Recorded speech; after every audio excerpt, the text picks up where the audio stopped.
Pagka nagkaroon ka ng isang mabait na asawa, milagro ng Diyos yun eh. Biro mo, hindi ka naman nahirapan, hindi ka naman nagpalaki, hindi ka nga nagpasuso, hindi ka nga kumontribute kahit isang latang Alaska eh.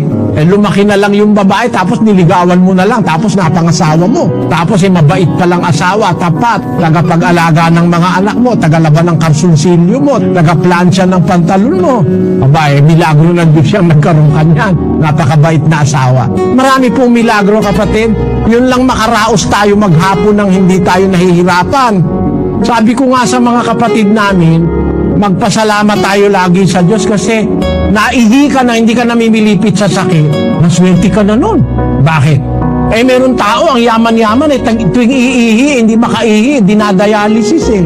O meron naman tao na ang yaman-yaman may pabrika ng sapatos, wala naman siya sapatos.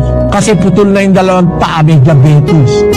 Di ba malaking milagro ng Diyos yung wala kang ang pambili ng sapatos, wala ka pang tsinelas, naglalakad ka sa daan, paa-paa. Pero ang tibay ng paa mo. Napako hindi man lang natetanong, di ba milagro yun?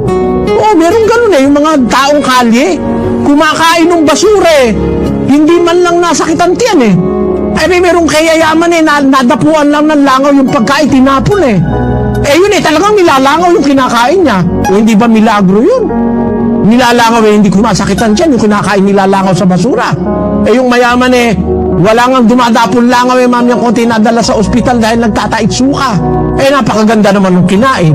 Hindi ba milagro ng Diyos yung isang batang nakalaboy-laboy sa kali, nauulan at arawan hindi nagkakasipon?